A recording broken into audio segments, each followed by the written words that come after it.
नमस्कार, बड़ी बहस छत्तीसगढ़ में आप सभी का बहुत बहुत स्वागत है। मैं हूं आपके साथ सौरभ त्रिपाठी। छत्तीसगढ़ में जहां एक तरफ नक्सलवाद खात्मे को लेकर कोशिश जारी है, तो वहीं दूसरी तरफ राजधानी रायपुर में 2 नक्सली और कोरबा में 1 नक्सली के पाए जाने से हड़कंप मच गया है। रायपुर के बाद एसआईए ने कार्रवाई करते हुए कोरबा से एक और अर्बन नक्सली को हिरासत में लिया है। इसका संबंध राजधानी में पकड़े गए नक्सली दंपति से बताया जा रहा है। ऐसे में माना जा रहा है कि नक्सली अब पहचान छिपाकर शहरों की ओर रुख कर रहे हैं और गुपचुप तरीके से रहकर जिन्हें ढूंढने का सिलसिला जारी है। अनुमान यह भी लगाया जा रहा है कि केंद्रीय गृह मंत्री के दौरे से पहले नक्सली किसी बड़ी साजिश को अंजाम देने की फिराक में थे, पर जांच एजेंसियों ने नक्सलियों के मंसूबे पर पानी फेर दिया है। अब आपको बता दें कि केंद्रीय गृह मंत्री अमित शाह 4 अक्टूबर को छत्तीसगढ़ के बस्तर दौरे पर आ रहे हैं।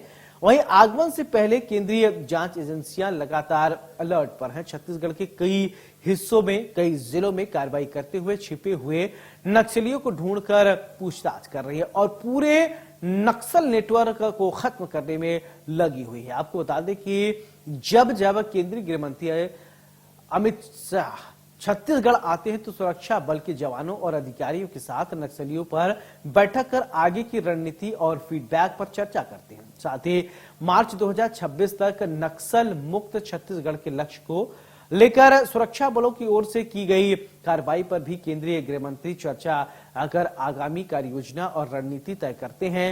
लेकिन राजधानी रायपुर में 2 नक्सलियों की गिरफ्तारी, उसके बाद कोरबा शहर से नक्सलियों का गिरफ्तार होना सुरक्षा एजेंसियों को चिंता में डाल देता है। ऐसे में इसलिए क्योंकि रायपुर से गिरफ्तार दोनों नक्सलियों के पास से 1 पिस्टल भी बरामद हुई है, साथ ही कैश भी मिला है। तो वहीं कोरबा पकड़े गए नक्सलियों के पास से सोने के बिस्किट और भारी मात्रा में कैश जब्त किया गया है। उधर अर्बन नक्सलियों की गिरफ्तारी के बाद प्रदेश में सियासी बयानबाजी भी तेज हो गई है। पूर्व मुख्यमंत्री भूपेश बघेल ने कहा है कि हमारी सरकार के कार्यकाल में नक्सलियों के सफाई के लिए हमारी रणनीति थी कि हम सबका विश्वास जीते, चाहे वो आदिवासी हो, व्यापारी हो, महिला हो, बच्चे हो, सबका विश्वास हमें हासिल करना था। इसके लिए हमने भारत सरकार के वन अधिनियम, पट्टा वितरण, धान खरीदी शुरू की और वहां के पर्यटन को बढ़ावा दिया, जिसकी वजह से लोगों की नक्सलियों में भर्ती कम हुई है। लेकिन अब केवल गोली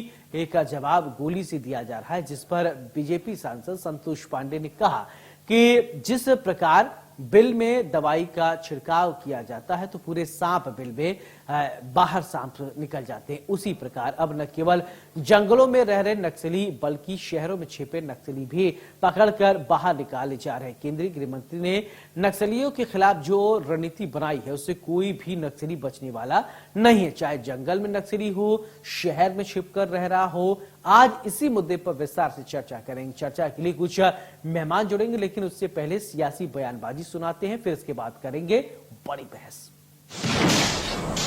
देखिए, नक्सलवाद को खत्म करने के लिए जो हमारी रणनीति थी वो ये थी कि यहाँ के लोगों को विश्वास जीतना, चाहे वो आदिवासी हो, चाहे वो व्यापारी हो, चाहे वो पत्रकार हो, चाहे वो परंपरागत रूप से यहाँ जो निवास कर रहे हैं, उन सब का विश्वास अर्जित करो। उसके लिए जरूरी था उनके हिसाब से योजनाएं बनाओ। तो जो भारत सरकार के जो वन अधिकार पट्टा ये देने का काम किया, लघु उपज खरीदी की व्यवस्था की, लोगों को रोजगार की व्यवस्था की, शिक्षा की व्यवस्था की, तो लोगों के पास काम मिलना शुरू हो गया, तो नक्सल में भर्ती होना कम हो गया। और इस कारण से बस्तर में 600 गांव हमने खाली करा दिया था। अब केवल गोली का जवाब केवल गोली से होगा, तो ये समस्या 15 साल रमन सिंह इसको निपटा नहीं पाए थे। अब नक्सली वैसे कमजोर हो चुके हैं, लेकिन जो गांव से निकल के जो शहरों में आ रहे हैं, ये जो शिकायत है ये चिंतनीय है। शर्जील इमाम कहाँ का था? और इसके अलावा दिल्ली में जो बहुत सारी घटनाएं हुई, मैं उसको उल्लेखित नहीं करना चाहता, चाहे वो शाहीन बाग हो या इसके अलावा भी कुछ आंदोलन और हुए हैं जिसमें झंडा ऐसे जगह में फहरा दिया गया था जो उचित नहीं था।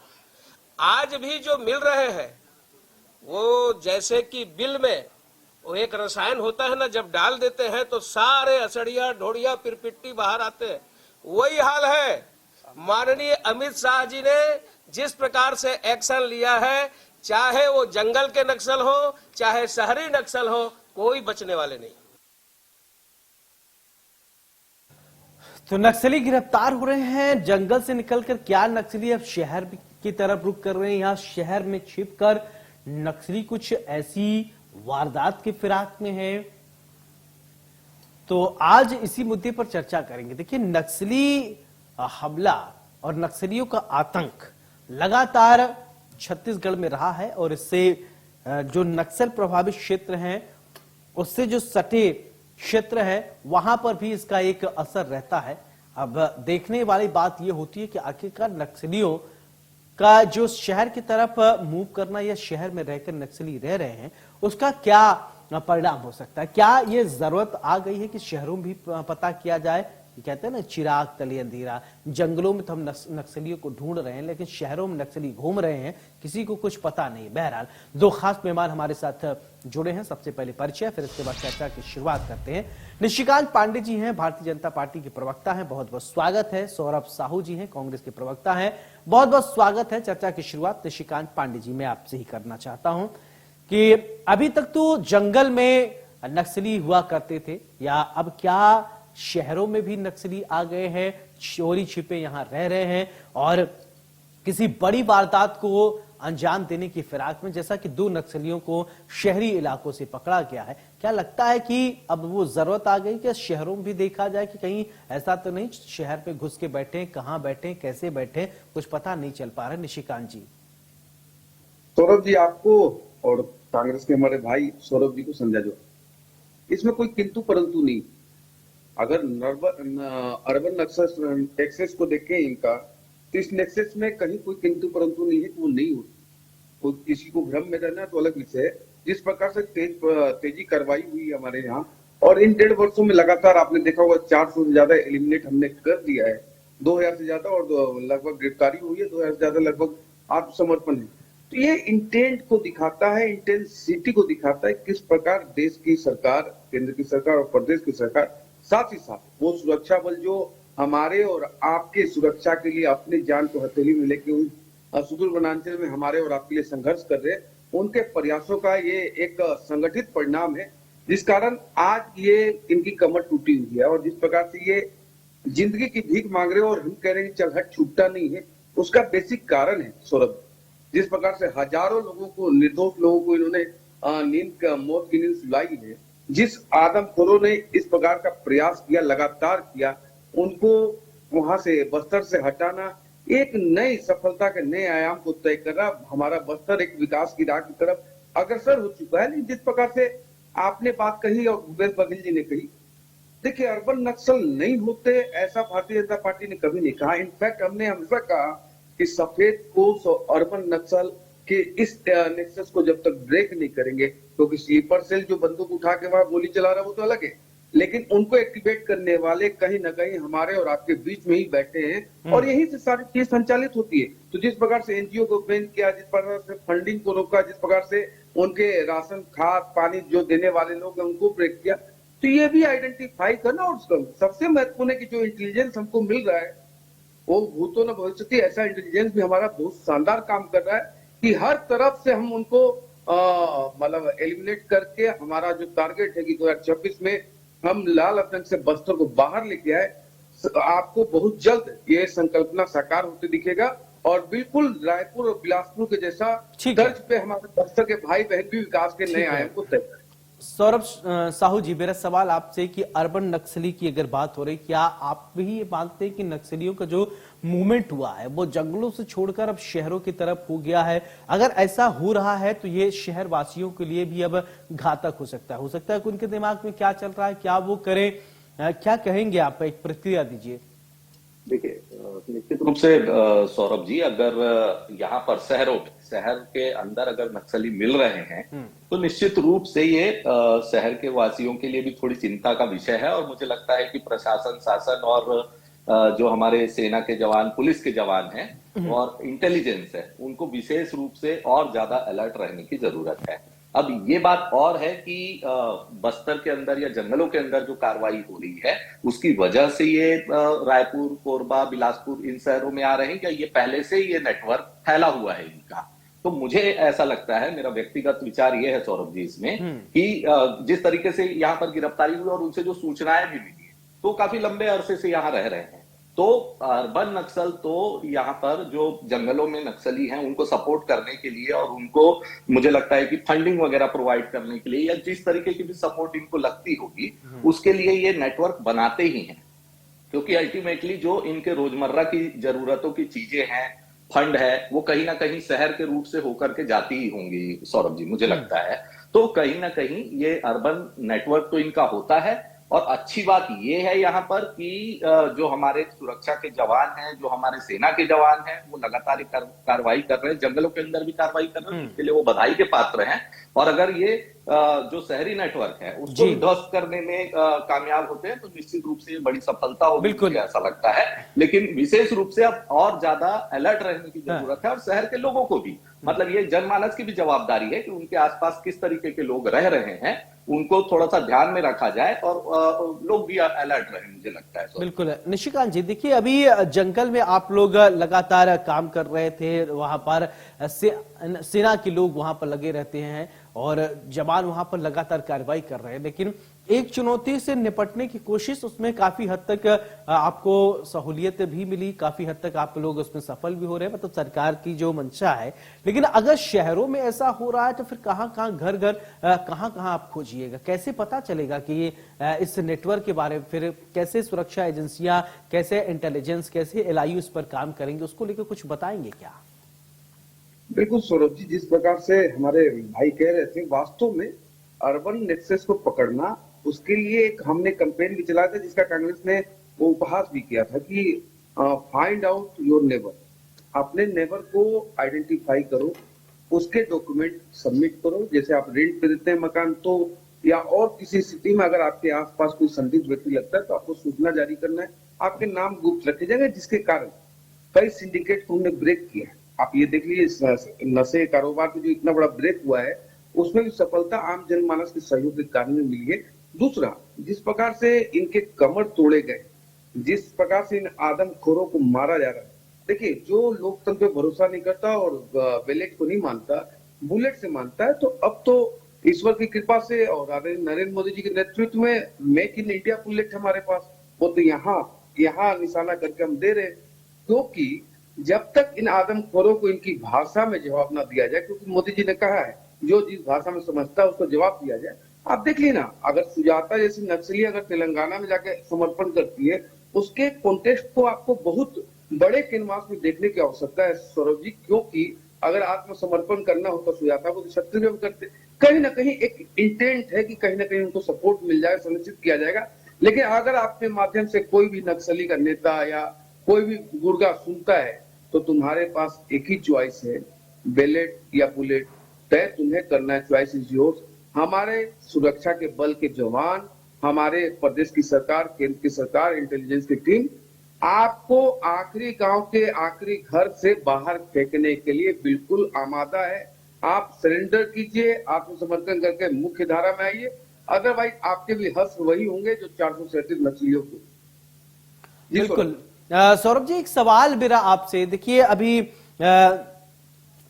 भूपेश बघेल जी कह रहे थे कि हमारी ट्यूनिंग बहुत अच्छी थी, हम सबको लेकर चलते थे और नक्सलियों को भी उन्होंने मुख्य धारा से जोड़ने की खूब कोशिश की थी और तब नक्सलवाद कम हुआ था, भूपेश बघेल जी कह रहे। लेकिन भारतीय जनता पार्टी कहती है कि हम ज्यादा काम कर रहे हैं। भूपेश जी को उस काम को थोड़ा बताएंगे क्या, जो वो कह रहे थे नक्सलियों को अपने मुख्य धारा से जोड़ने की कोशिश किया, तो शहरों की तरफ उतना मूवमेंट उनका नहीं था, जंगल तक तो थे लेकिन शहरों में मूवमेंट उनका नहीं था। निश्चित रूप से सौरभ जी, जो कांग्रेस की सरकार की पिछले 5 सालों में जब हमारी सरकार थी, तो वहां पर हमारी जो नीति थी वो विश्वास, विकास और सुरक्षा को लेकर के हम चल रहे थे। और कहीं ना कहीं अगर आप देखेंगे तो नक्सलियों के साथ वो विचारधारा की लड़ाई भी होती है कि भाई गांव का ही जो व्यक्ति होता है वो कुल मिलाकर के नक्सलियों के साथ, नक्सलियों के बरगलाने से या उनके शीर्ष नेतृत्व के बरगलाने से आ जाता है उनके साथ और उनके साथ उनके कार्य में हो लेता है। तो सबसे महत्वपूर्ण बात यह होती है कि उनको भी विश्वास में लिया जाए, उनको रोजगार उपलब्ध कराया जाए, उनके शिक्षा की व्यवस्था की जाए, उनके खाने की व्यवस्था की जाए, उनको कहीं ना कहीं उनके जो खाद्यान्न है, फसल है, उनका समुचित दाम मिले। तो मुझे लगता है कि वो जो मुख्य धारा है उसकी ओर लौटते हैं। और निश्चित रूप से हमारी सरकार में अगर आप देखेंगे तो लगभग हमने 100 गांवों को नक्सल मुक्त करने का कार्य किया था सौरभ जी। और एनसीआरबी का भी डेटा है यहाँ पर हमारे पास में, जो हमारे 5 साल के जो कार्यकाल है उसमें ये बताता है कि 80% तक नक्सली घटनाओं में कमी आई थी और लगभग 56% तक जो नक्सली वारदात है उसमें जो आम आदमी की मृत्यु हो जाती थी उसमें कमी आई थी 56% की। तो कहीं ना कहीं ये एक बहुत मुझे लगता है कि एक सफलता हमारी थी, हमारी जो नीति थी उसकी सफलता थी। और लगातार आप देखेंगे कि हम नक्सली इलाकों में लगभग 113 गांवों में पहली बार बिजली पहुंचाने में सफल हुए थे। लगभग 65 वनोपज का हमने न्यूनतम मूल्य निर्धारित किया था। लगभग 4000 एकड़ हमने पट्टा आवंटित किया था सौरभ जी वहां पर। और करीब 1000 से ज्यादा जो फर्जी केस थे उनके ऊपर एक हमने कमेटी बनाई थी और वो उनको जो फर्जी केसेस थे उनसे मुक्त किया था। तो कहीं ना कहीं ये जो लोग हैं ये मुख्य धारा में लौटे थे और जो हमारी सरकार की नीतियां हैं उन पर विश्वास किया था इन्होंने और सफलतापूर्वक एक मुख्य धारा में लौट करके अपना एक सामान्य जीवन व्यतीत किया था। तो और अमित शाह जी भी उस समय बस्तर दौरे पे आते थे और अमित शाह जी ने भी 3 बार इस बात की तारीफ की थी कि छत्तीसगढ़ जो है वो कोऑर्डिनेशन बहुत अच्छे से कर रहा है केंद्र के साथ और निश्चित रूप से जो घटनाएं हैं उनमें कमी आई है और नक्सलियों के विरुद्ध जो ऑपरेशन चल रहा है वो बहुत अच्छे ढंग से क्रियान्वित हो रहा है। ये गृह मंत्री जी का तत्कालीन बयान है। बिल्कुल निशिकांत जी, देखिए ठीक है, सौरभ जी कह रहे हैं कि उस समय भी गृह मंत्री अमित शाह आते थे और कांग्रेस के नक्सलियों के साथ जो काम था उसको रोकथाम के लिए उसकी सराहना भी किए थे कि तालमेल जो म्यूचुअल अंडरस्टैंडिंग है छत्तीसगढ़ की भूपेश सरकार की वो उनके साथ ठीक है। सरकार बदल गई, अब आपकी सरकार है और आप कई सारी योजनाएं ऐसे लेकर आ रहे हैं, चला रहे हैं कि जो छत्तीसगढ़ के नक्सली मुख्य धारा से जुड़े, लेकिन कुछ अभी भी हैं जो उस रास्ते को ऐसे पकड़े हुए हैं मजबूती से कि वो छोड़ने को तैयार नहीं है। क्या नक्सली जो है वो मुख्य धारा से कुछ अभी भी जुड़ना ही नहीं चाह रहे हैं या वो योजना जो आपकी है उनको इतना ट्रैक नहीं कर पा रही है? नहीं सौरभ जी, देखिए action speaks louder than words. अभी सौरभ ने जितना बताया कि 113 गांव हो गए, ये कर दिया वो कर दिया, आपको बताने की आवश्यकता नहीं पड़ेगी। जब आपके एक्शन बताए जाएंगे, 437 एलिमिनेट कर दिया, 100 से ज्यादा गिरफ्तारी हो गई, आत्मसमर्पण किया, गांव के गांव छोड़ के सारे नक्सली भाग रहे हैं, दूसरे इलाके में जाके शरण ले रहे हैं, चिट्ठी लिख रहे हैं, माफी मांग रहे हैं, माफ कर दो, लेकिन हम कह रहे हैं नहीं, हमारे पास छूटा नहीं है, तुम आत्मसमर्पण करके आओगे तभी हम तुम्हारी बात सुनेंगे। दूसरा जो आपने बात की, देखिए क्या है, विकास के आयाम से ही उनके विश्वास को अर्जित किया जा सकता है। वास्तव में बस्तर एक लाल आतंक के घेरे में था और 2023 के पहले इस प्रकार से घटनाएं हो रही, टारगेटेड किलिंग हो रहा था भारतीय जनता पार्टी के नेताओं का। अगर सौरभ साहू जी और भूपेश बघेल जी कह रहे कि 96% कमी आई थी, तो ये टारगेटेड लगातार 2023 में 14 भारतीय जनता पार्टी के नेताओं को चुन कर तब मारा गया जब कांग्रेस पार्टी के एक प्रोग्राम से आह्वान किया गया कि भारतीय जनता पार्टी का कोई कार्यकर्ता आपके गांव में आए, गला रेत दिया जाए। परिणाम स्वरूप 14 लोगों के गले रेते गए। तो कांग्रेस पार्टी क्या कर लीजिएगा निशिकांत जी, तथ्यात्मक सबसे बड़ा उदाहरण छत्तीसगढ़ का झीरम घटना। तो कवासी से पूछते ना, महेंद्र जी थप्पड़ मारे थे। उस समय तो रमन सिंह जी की सरकार थी ना, विकास यात्रा भी चल रही थी, उसमें पूर्ण सुरक्षा थी, लेकिन हमारी यात्रा में कोई सुरक्षा नहीं थी, कमी की गई थी, ये तथ्य है। हाँ तथ्य है ना। आप ही के नेता जो हैं धर्मलाल कौशिक जी, हमारे जो एसआईटी गठन हुआ उसके विरोध में हाईकोर्ट चले जाते हैं। तो ये वाली भी बात है, ये भी बात आप याद करें। टारगेट किलिंग की बात किया तो मैंने आपको याद दिलाया। मैं रखता हूँ बात ना, इंदिरा गांधी आप रखिए, फिर मैं जवाब देता हूँ। इंदिरा गांधी जी करता है, इंदिरा गांधी के निवास हो जाती है, सरकार आपकी थी। राजीव गांधी जी की हत्या हो जाती है, लाल बहादुर शास्त्री जी की हत्या होती है, उस पर मत जाइए। मैं ये कह रहा हूँ कि जब चरणदास महंत की ओर देखने वाली बात है, जगत जाहिर है। सुनिए तो, चरणदास महंत जी ने जब कवासी को मारा थप्पड़, तो और जो भूपेश बघेल जी ने कहा कि ये ऊपर वाले जेब में, आपको शायद नहीं दिख रहा होगा, ये ऊपर वाले जेब में सबूत रखा गया है, सिक्योरिटी दिया जाए तो हम बताएंगे। तरीके से उसी विजय शर्मा जी भी यही बोल रहे थे कि हम फोन पे शांति वार्ता कर लेंगे नक्सलियों से, आपको और अभी कोई कहाँ दिक्कत- कर रहे हैं, कहाँ दिख रहा है शांति वार्ता? सौरभ जी, मैं आपकी बात सुना, मेरी बात अगर रखने का, लोकतंत्र में इतना तो इतना होना करिए चाहिए। करिए। नहीं ठीक है, समझ- नहीं आप अपनी बात रखिए। चलिए फाइनल कमेंट की तरफ चलते हैं। तो अब हम इसी नक्सलाइट पर ही बात करते हैं कि निशिकांत जी, समाधान क्या है? देखिए, अगर शहर पे आ रहे हैं तो कैसे उसको दूर किया जाए ताकि शहरी रहवासी जो हैं, जो शहर में रह रहे हैं, कम से कम वो तो अपने आप को सिक्योर समझे कि भाई हम शहर में रह रहे हैं, हम तो सुरक्षित हैं। जंगल में तो नक्सली हैं, लेकिन शहर वाले ठीक हैं, सुरक्षित हैं। आपके माध्यम से मैं रेक्टिफाई करना चाहता हूँ सौरभ जी, ना जंगल में नक्सली है, ना शहरों में बचेंगे। इनको आइडेंटिफाई करके एलिमिनेट करना हमारा बेसिक ऑब्जेक्ट है। और जो कोई सरकार अगर जब तारीख दे के आपको ये परिणाम दे रही है, ठीक। आज तक आपने सुना था कि हम तारीख तय करके एलिमिनेट करेंगे। 26 मार्च के पहले ये बस्तर लाल आतंक से मुक्त होगा, वामपंथियों से मुक्त होगा। ठीक ये है। तय बात है। विकास की अविरल धारा बस्तर में हमको बानी है कि बिलासपुर, रायपुर जैसा हमारा ठीक विकास है। और बस्तर के भाई बहन देख पाए। सौरभ साहू जी, फाइनल कमेंट। जी देखिए, निश्चित रूप से कांग्रेस पार्टी का हमेशा से स्टैंड रहा है कि एंटी नक्सल, एंटी टेरर ऑपरेशन में चाहे किसी भी तरीके को देश के अंदर हो या बाहर हो, कांग्रेस पार्टी निश्चित रूप से सेना के, पुलिस के और सरकार के साथ खड़ी रहेगी। और अगर इस तरीके की कोई टारगेट डेट ली गई है तो निश्चित रूप से हम समर्थन भी करेंगे कि उस डेट तक के ये नक्सलवाद खत्म होना चाहिए। लेकिन जिस तरीके से ठीक है। शहरों में और नेटवर्क लगातार बढ़ रहे हैं, ये थोड़ा विरोधाभास सा प्रतीत होता है। सौरभ, चलिए, आप दोनों मेहमानों का बहुत बहुत शुक्रिया हमारे साथ बड़ी बहस में चर्चा करने के लिए। देखिए, शहरों में नक्सलियों का आना चिंता का विषय है। शहरवासी कम से कम अपने आप को महफूज समझे, इसलिए जितने भी सुरक्षा तंत्र के लोग हैं, चाहे एलआईयू हो, चाहे पुलिस वाले हैं, या जिन लोगों की जिम्मेदारी है सुरक्षा की, उनको चौकसी बरतनी पड़ेगी, उनको सतर्क रहना पड़ेगा, उनको ये पहचान करना पड़ेगा कि कौन नक्सली है, कौन नक्सली नहीं है। अगर किसी के मंसूबे, क्योंकि किसी के दिमाग में क्या चल रहा है ये नहीं पता चल पाएगा। अगर सुरक्षा एजेंसियां अच्छे से सतर्क हैं, तैयार हैं, तो किसी प्रकार का कोई नक्सली कहीं भी कोई वारदात को अंजाम देने में सक्षम नहीं होगा, क्योंकि सुरक्षा एजेंसियां हर एक बात को बहुत अच्छी तरीके से समझती हैं। लेकिन बहरहाल 2 नक्सलियों का शहर से पकड़े जाना एक चिंता का विषय है और इस बात पर सोचने को मजबूर कर देता है कि क्या नक्सलियों का जो नेटवर्क है वो जंगल के साथ साथ क्या शहरों में भी इधर उधर फैला हुआ है क्या? अगर फैला हुआ है तो कहां कहां फैला है, कितने लोग हैं? इन तमाम चीजों का पहचान होना चाहिए और पहचान होने के बाद उनको पकड़ना चाहिए या जो भी कानूनी कार्रवाई हो वो करना चाहिए, ताकि शहर के रहने वाले लोग भी अपने आप को पूरी तरीके से महफूज समझे। बड़ी बहस में मेरे साथ फिलहाल इतना ही। नमस्कार।